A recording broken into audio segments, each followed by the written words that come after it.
Hello guys, we are back with our next lecture. In this lecture, let us go through the next question. Okay, so this question belongs to GATE CSC 2003 guys. The question is a uniprocessor computer system only has two processes. Okay, so there are two processes, both of which alternate 10 millisecond CPU burst with 90 millisecond IO burst. Okay, so CPU time is 10 millisecond and IO time is 90 millisecond, right? Yes, so they are saying both the processes were created at nearly the same time. So they are saying they have been created at almost the same time, right?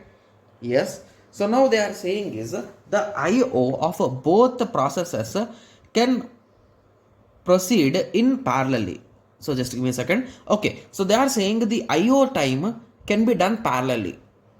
Okay, so now what they are saying is which of the following scheduling strategy will result in the least CPU utilization over a long period of time. Okay, so they are trying to calculate the CPU utilization, right? Yes. Okay, so now what they are saying is to calculate that CPU utilization. Okay, and they want the result in which the least CPU utilization is done. Okay. Okay. So let us start. Okay. So option A says that first come first serve guys. Okay. So first come first serve is nothing but whoever comes first, we are going to give the chance to him. Okay. So who came first guys? So process 1 came first. So what we do now is, so we are going to give the chance to process 1, right? Yes. Okay. Okay, and it is 100% clear that these are being alternated multiple times, right? Okay, so we need to check for that long term. Okay, yes. So P1 will start execution, guys.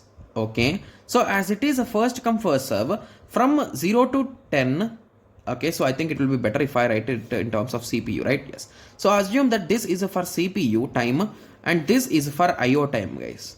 Okay, and they clearly told that this IO is a type of individual thing, right? Yes, so let me write it in this way because it will give more clarity. So this is for P1 and this input output is for P2. Okay, so they clearly told that there is a first 10 seconds for this particular CPU to execute.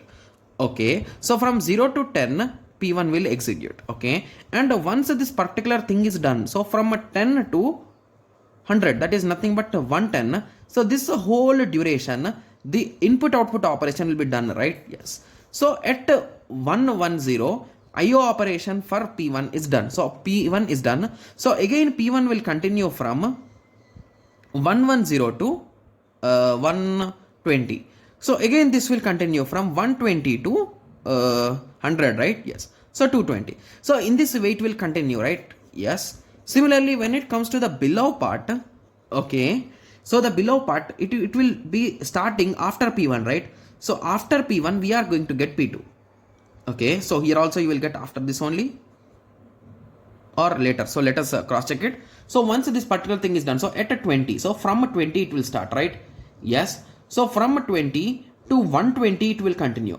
So once you reach 120, from 120 to 130, this will run again. So again from 130, it will run to 230. So in this way, right?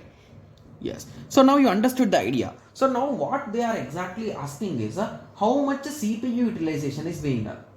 Okay. So let us observe this carefully, guys. So the only understanding which I am getting here is, so for every 100 milliseconds, only 20 of those milliseconds are being used. Okay. So it is indirectly 0.2, right? That is nothing but a 20%, right?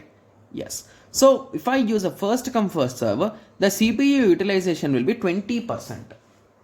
Okay. So now let us continue with the next approach, guys. Okay. So option B says, so this is for option A. So now you understood the concept, right? So now the rest options will be really easy, guys. So option B says that shortest remaining time first scheduling algorithm. Okay, so the most important thing that you should understand here is both of those times are same, guys. Okay, and both of them came at the same time. So if you recall, whenever there are clashes, so here it is a clear clash, right? So both arrived at 0th second, both are having 10 milliseconds, right? Yes. So now it's a clear clash. So when there is a clash, we are going to use FCFS to resolve it, right? Yes. So if I am using FCFS, so it is that only, right? So indirectly option A is a nothing but option B, guys. So with that understanding, we can say that this also will be 20%, right? Yes. So that's really a good thing, right? Yes.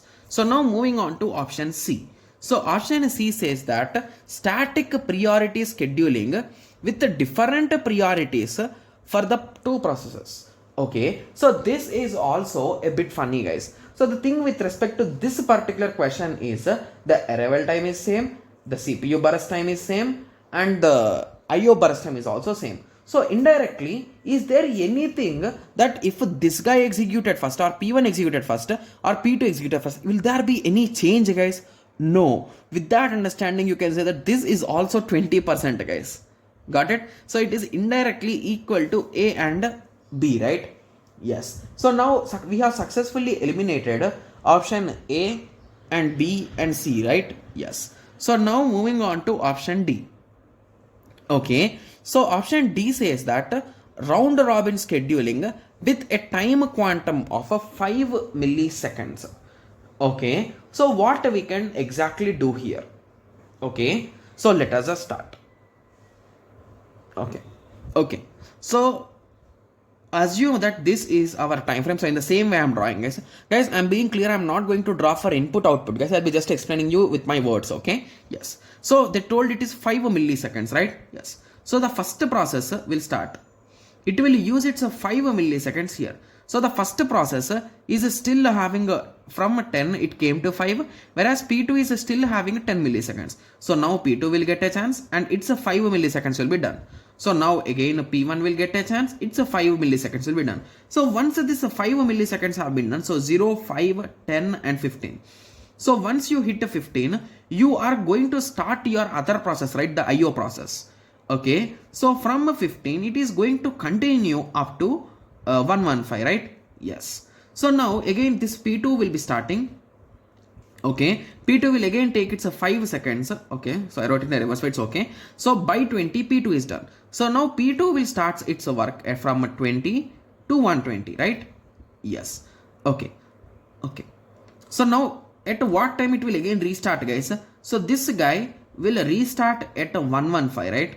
Yes. So from 115 to 120, P1 will execute. From 120 to 125, okay, again P2 will execute, again P1, again P2. So now if you observe, previously the time frame was 110, right? Because at that time each process is taking only 10 milliseconds. But now if you observe, it is waiting in between for 5 milliseconds, right? Yes. So that is the reason why here the total time is 115, guys. So the total time is 115, okay, and the useful time is only 20. So if I divide it, the 20 divided by 115, okay, 20 divided by 115. So it is nothing but a 0.17 something, right? Okay, so just give me a second. Did I do any silly mistake here? No, right? Okay, so it is a 0.17, so I need to multiply into 100, right? Because I want percentage. So it is indirectly 17.3% of CPU utilization. In the question, they asked the least CPU utilization. So among these all values, which is least, guys? So D is the correct answer. Got it? Yes. So it's a quite interesting question. It's an analytical question type of question, right? Yes. So I hope everyone got a clear idea with respect to this question. So in the next lecture, let us continue with the next question. Thank you. Thanks for watching. Like, share and subscribe for more awesome videos like this. Thank you.